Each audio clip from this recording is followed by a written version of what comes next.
नमस्कार. मी राजेभाऊ मोगल. सत्ताकारांमध्ये आपलं स्वागत आहे. बीड जिल्ह्यातील मस्साजोग येथील सरपंच संतोष देशमुख यांच्या हत्येला महिना उलटून गेलाय. काही आरोपी आत आहेत. एक आरोपी अद्यापही बाहेर असल्याचं सांगितलं जातंय. या घटनेचा मूळ सूत्रधार म्हणून ज्याचं नाव घेतलं जातं तो वाल्मिक कराड 302 मध्ये अद्यापही त्यामध्ये नाव घेतल्या गेलेलं नाहीये. त्याला खंडणीच्या गुन्ह्यात अटक केलेली आहे आणि तो देखील आता आतमध्ये आहे.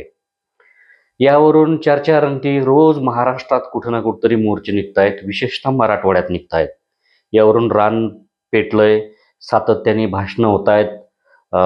वेगवेगळ्या आमदारांचे असतील, खासदारांचे असतील किंवा त्या ठिकाणचे वेगवेगळ्या संघटनेचे असतील.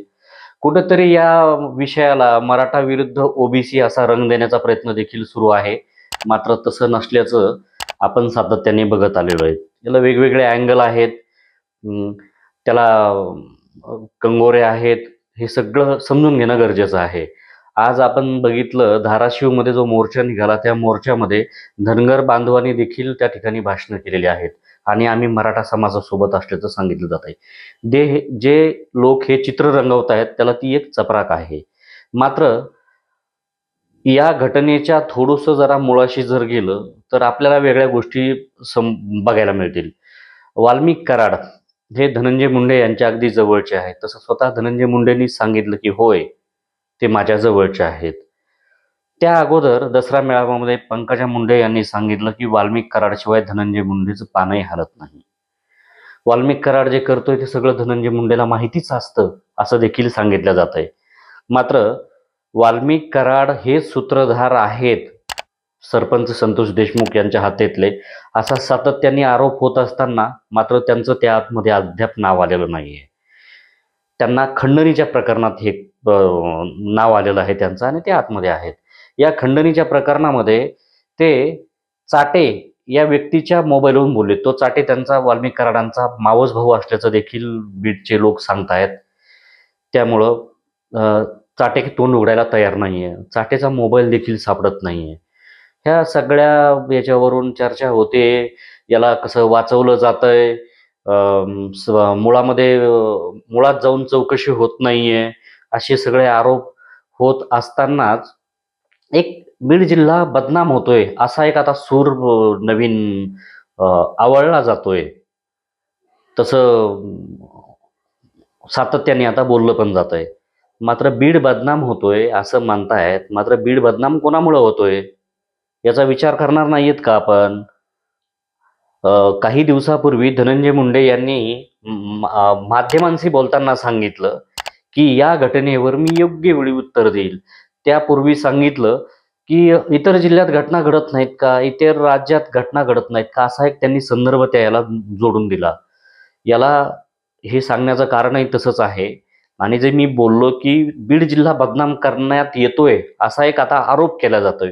कोणाकडून? सत्ताधाऱ्यांकडून. ते सत्ताधारी कोण आहेत तर ते निश्चितच पंकजा मुंडे किंवा इतर हे असतील.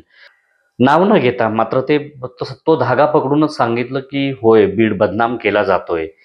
ज्या घटनेकडे संवेदनशीलतेने बघायला पाहिजे, त्याचं एक राजकीय भूमिका नसायला पाहिजे, असे त्यांचे काही वक्तव्य आलेत.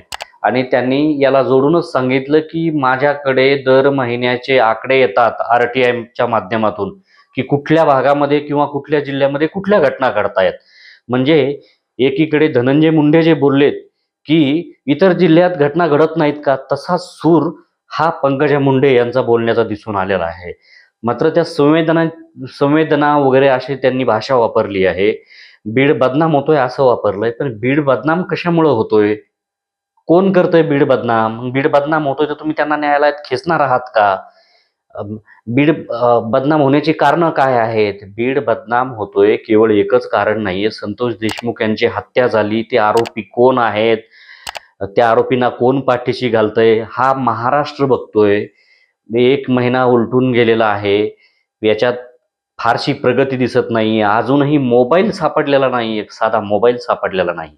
CIDचे लोक तपास करतायत. वाल्मिक कराडला कशी पुण्यातून अटक झाली किंवा तो कसा सरेंडर झाला या संदर्भातल्या पण कथा सगळ्या समोर आलेल्या आहेत.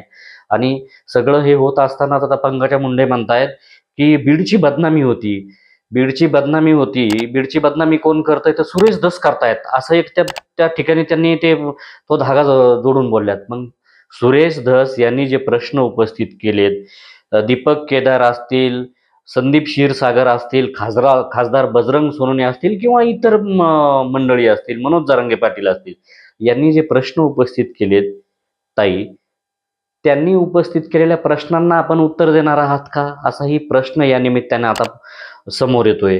बीड बदनाम होतोय. बीड बदनाम कशामुळे होतोय? कालच्या घटनेमुळे होतोय का, की त्या 10 वर्षापूर्वीची, 15 वर्षापूर्वीची, 20 वर्षापूर्वीची पार्श्वभूमी लोक आपापल्या भाषणातून सांगतायत, त्याला उत्तर दिले जात नाहीयेत.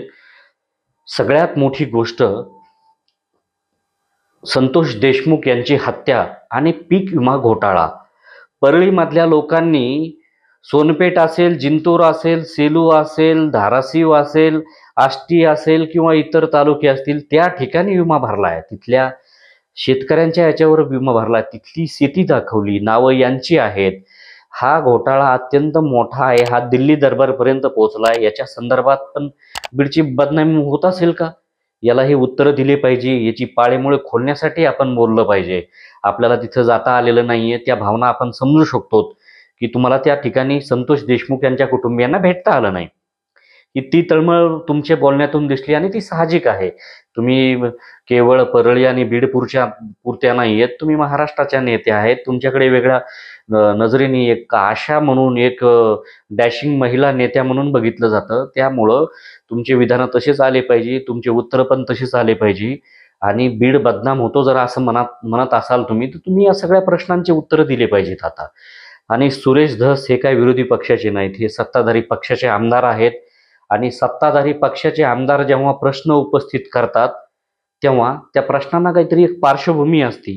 आणि या सुरेश धस यांच्या विधानाला तर सध्या पार्श्वभूमी आहे असंच दिसतं. त्यांच्या सातत्याने त्यांचे व्हिडिओ व्हायरल होतात किंवा लोक बघतात, ते केवळ एक एक मराठा नेता म्हणून बघत नाहीत. त्या ठिकाणी अनेक ओबीसी मंडळी त्या ठिकाणी सुरेश धस यांचे फोटो आपल्या स्टेटसला लावून ठेवतायत. त्यांची सातत्याने भाषणं हे करतायत, त्यांच्या भाषणावर एक साधक बाधक चर्चा करतायत. त्यामुळं एक तो सूर आवळणे, मी इतर जिल्ह्याची माहिती घेते, इतर जिल्ह्यामध्ये पण अशी स्थिती आहे, संवेदनशीलता म्हणून बघायला पाहिजे, याचं राजकारण होऊ नये वगैरे, याच्यापेक्षाही मुळात जायला पाहिजे. ही परिस्थिती कुणामुळे निर्माण झालेली आहे याचे आपण उत्तर दिले पाहिजे. पीक विमा घोटाळा असेल, यांना आरोपींना दिलेली वागणूक असेल, आरोपींच्या याच्यात तोंडून काय गोष्टी समोर येतात याच्या संदर्भात आपण लक्ष दिलं पाहिजे. आणि अजूनही मनावा तपास होत नाही असा सातत्याने आरोप केला जातोय, त्यामुळं त्यावर देखील बोललं पाहिजे असं मला वाटतं. आपल्याला काय वाटतं, आपणही कमेंटच्या माध्यमातून व्यक्त व्हावं. आपण सत्ताकारांना सबस्क्राईब केलं नसेल तर सबस्क्राईब करावं. आमचे व्हिडिओ आवडले असतील तर ते शेअर करावं. धन्यवाद.